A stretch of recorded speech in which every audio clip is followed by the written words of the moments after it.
Okay, here we go, part two. Sorry it took a while to get the video up. I've just been busy with work and a lot of other things going on. But as you can see, this is the top of the suit. And this is the front. I'll show you the back in a little while. Show you the features on there. But I'd like to start off with the armor plates. These plates in the front, these bottom 8, along with the top ones, are 3/4 inch plywood, which I cut to shape, filled with the same micro balloons filler, and then painted and attached them to 1/4 inch conveyor belt, which is used for farming. I got this at my local hardware store. Those are attached with E6000 and 2 screws running through the belt into the armor plate.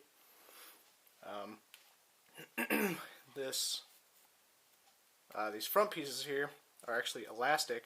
I found when I had the suit originally built, I had the conveyor belt between these front plates, but it was a little too wide, too bulky, and I added these in the front as well as the back, which helped pull the plates in, give it a little more sleek look, and it helped it quite a bit.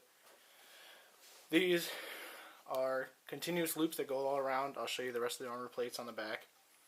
And these top ones, as I said, are the same plywood, obviously shorter to match the suit. Connected with the conveyor belt, same way. This base material is just a shirt that I got at Goodwill for a couple of bucks. It had the right kind of texture to it. It's not perfect, but you know, I'm going with what I have. This leather material is actually a fake leather I picked up at a cloth store for a couple of bucks. It matched the right texture and color. That is just attached with E6000 and along the sleeves here as well. The centerpiece is the part that holds the display, which illuminates, but I don't have the display with me at the moment. I'll probably show that in the third video and how that illuminates. So that's attached the same way, E6000, and then this one actually has 6 screws to hold it up, just to give a little more strength. These straps here, I will go over these when I show the back of the suit. They play a part in supporting the rig to keep it from sliding down too far. They actually go through these holes, down the suit, and loop on to a belt, which helps keep it up. Shoulder armor, here and here. These are made out of the same plywood, only cut a little bit thinner. I made a template and transferred it to the plywood, cut them out, and finished them the same way, you know, putter, paint, etc., etc.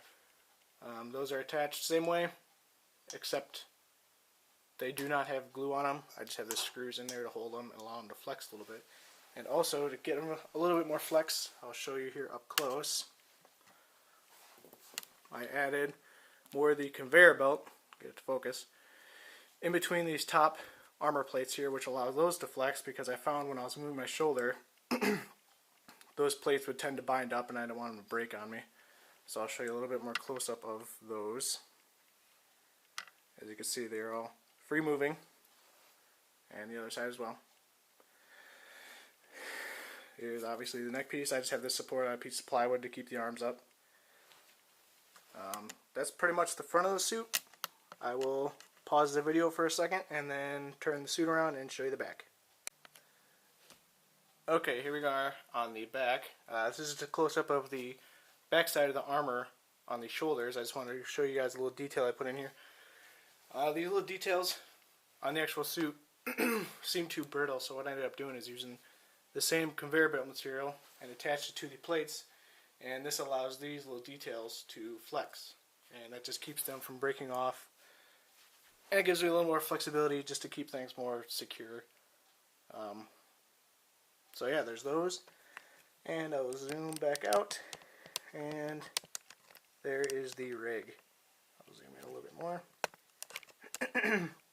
Alright, this base is made out of 1/4 inch acrylic, which I cut out and then used a heat gun to bend the curvature on it.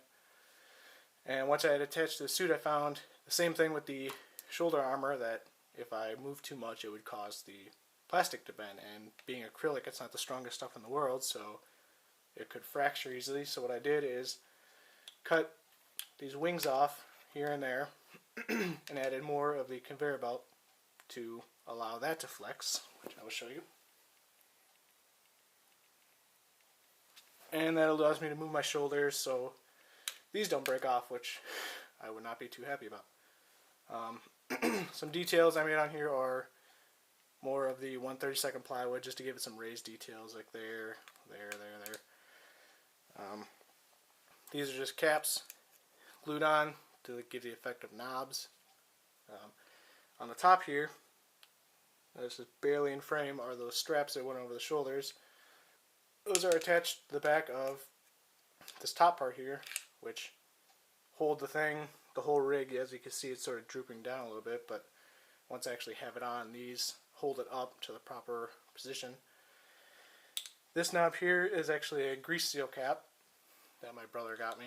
It turned out to be the right size. I just put some little details on there to make it look like a knob, glued it on, and that was good. The stasis here, the stasis gauge, is raised up with more of the plywood, and there are a total of 7 LEDs in there with that same plastic as on the helmet to line the top of it to diffuse the light. And the spine here is 1/4-inch acrylic tube, which I bent to the right curvature of the rig itself and then lined with some more of that white plastic in segments because it would not bend, obviously, otherwise it would kink and look like a mess. So I ended up cutting 6 individual tubes, slid them in one at a time, and that was how I did that. These rings here are painted on. I just masked off the areas and then hit it with black paint, dull black paint. And then on the inside, to make it illuminate, there's a strip of more of the plywood, and each one of these segments has its own LED.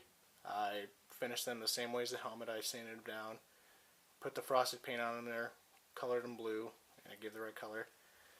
I'll pan down a little bit. This base cap here is just a cap I turned on my lathe. I did the same thing for the top one.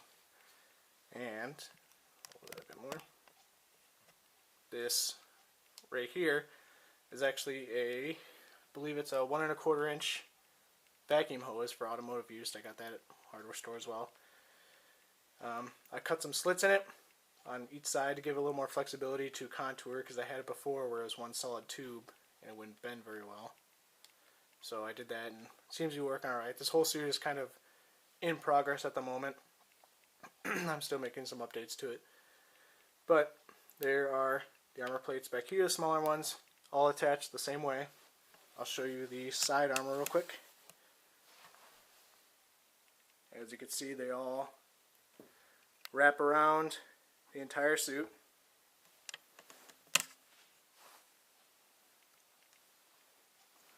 And are conjoined in the back with more of the elastic behind the bottom of the spine here. And on the bottom is a base that I made per the suit to support the bottom of the tube. And actually, all the wires from the spine and the stasis run down through this tube, except these ones. These are the ones for the front display. I'm still trying to reroute those. They all run down to this base, which there is a plug, and the wires from there loop through the belt. This is not the belt I'm going to be using, and those go to my battery pack. I get about the same amount of time as the helmet, about 6 to 8 hours with 2 AA's, powering the 1, 2, 3, 4, 5, 6, 11 LEDs, plus the 2 in the front, so 13. And I didn't have a problem with those dying either. So that's pretty much the top of the suit. I'll pause the video once again and show you guys the suit illuminated. Okay, here we are. Lights are off, blinds are closed, and obviously nothing is illuminated now. And I'm turning it on, and that is the spine and stasis gauge illuminated.